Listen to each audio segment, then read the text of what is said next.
Liv Morgan fans, you are going to want to hear what your girl just had to say in a recent interview, and I'm going to tell you what that is, because Liv Morgan is on the minds and hearts of many right now, following one of the biggest pushes that we've seen WWE give a female star in quite some time, and arguably one of Liv Morgan's biggest pushes in her young and successful career thus far in WWE, probably behind the Riot Squad push, behind her championship push, because Liv Morgan is someone that fans have rallied behind in the past, and you best believe they're going to do it again. But this time, we're going to do it with a twist, because up to this point, thus far, Liv Morgan has mostly been pushed as a babyface, a lovable babyface, a babyface in which you could rally behind, you can get behind, you can support, right?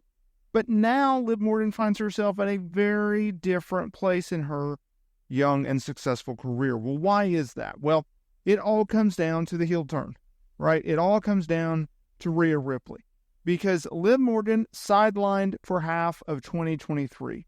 Injury can do that to a person, and in storyline on television, WWE decided, well, we're going to put the blame on Rhea Ripley, and we're going to have her, quote-unquote, attack your girl, Liv Morgan. And so when Liv Morgan returned at the Royal Rumble this past January, everyone was very optimistic to see where Liv Morgan would go from there. And they were off to a good start, right? She had a very, very strong showcase in the women's Royal Rumble match.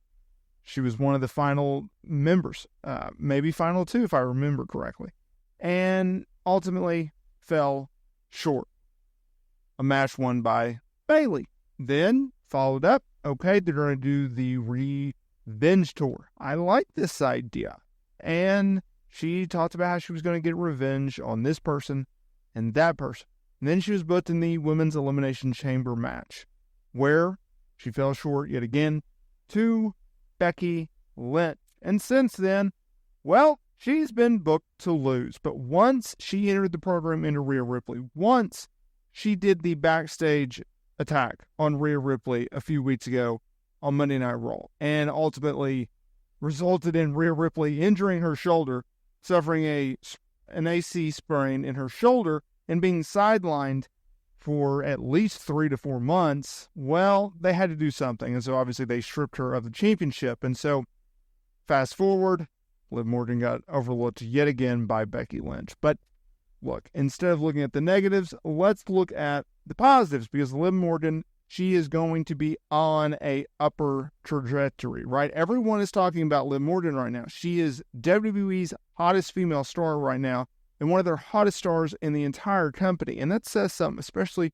for a heel, because now we get this new canvas, right? We get this new thing that we've not been able to experience yet with Liv Morgan up to this point, right? She's doing great character work on television. Her promos make sense, her actions make sense, and they all are being backed up by heel logical booking.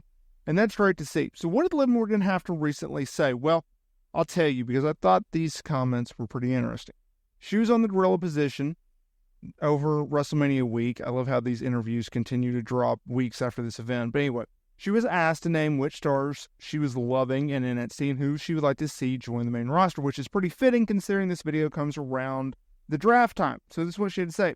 I love a lot of the girls. During my rehab for my injury, I got to spend a lot of time at the Performance Center. I got to train with some of the girls. I think their roster is stupid stacked. Like, you guys don't even know. These girls are so incredibly talented. I watch them and I'm like, wow, they're already this good this early, that with some seasoning and some time experience, they're going to be so incredible. I don't even know who I could pinpoint right now, because everyone honestly impresses me. Their whole division as a whole is amazing. I love watching. I get excited to watch. Then she talked about how she thought it was a big deal for NXT to introduce the Women's North American title. Okay? So there's a few different things I want to break down in this video. Let's talk about, first of all, the current NXT women's division. It's pretty loaded, right? Your top tier stars right now, Roxanne Perez, Laura Vicaria, you got your Gigi Dolans, your JC Janes of the world. You got a lot of supporting cast down there as well. Lola Vice, all right, she's down there. We're going back to now where they are supporting the NXT brand. It's funny because so when they had the NXT media rights come up, what did they do? They sent all of this main roster talent down to NXT because they were trying to prop up the ratings after the debacle in which NXT 2.0 was, right? And so they got the TV deal with the CW, and it's like, okay, great. And then ratings started to fall down again, and it's like, no, we need them to get propped up. So now we send main roster talent back to NXT, right? You got your Shayna Baszlers, you got your Natalias, and other stars, right? Gallows and Anderson, a bunch of them. So you have a lot of young, hungry talent in NXT. And when they do get called up to the main roster, especially the three names that I mentioned, Laura Valkyria, Lola Vice, and Roxanne Perez, oh boy, do they have a group of talent they can work with on the main roster. Your Liv Morgan, Charlotte Flair, Becky Lynch, Jade Cargill, Io Sky, Bayley, Rhea Ripley, Asuka, Dakota Kai, Kairi Sane, right? Like, and I know I'm missing a few top tier talent as well, but like, whoa, we got ourselves a serious women's division, arguably one of the most stacked women's divisions in WWE history, arguably the most stacked WWE women's division in history. And then let's look at the other point that she brought up, which was the North American title for the women. Finally, we have gotten to the point where the women's division has a secondary title in which upper card talent can go after, aside from the women's tag team titles, which, let's be real, doesn't mean much, considering they don't mean much because of the booking behind them. And then, of course, you have the WWE Women's and WWE Women's World Championships. And obviously, those two belts are always going to be held in high regard. But for everyone else, it's like, okay, we have this stacked division. What are we doing? To the point where right now, they currently have Bianca Belair teaming with Jade Cargill, for Pete's sake, right? You have Dakota Kai and Asuka and Kairi Sane. They're all grouped together.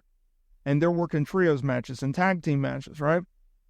So you have the stacked division. Well, now with this NXT North American title for the women's division, and at least in NXT, and I hope that they do something similar to the main roster, a title that can, float from Raw to SmackDown, kind of like the tag team titles, where, okay, if you're not in the main event scene, then you can go after this title, and you still mean something. You're not just kind of this revolving door where, oh, by the way, we only see you on television when we need you for a main event program, right? Or, oh, by the way, we need you to put over this main roster talent or main event talent because we don't have anything for you kind of thing. It helps everyone, and I hope to see more of it. But leave it up to Liv Morgan.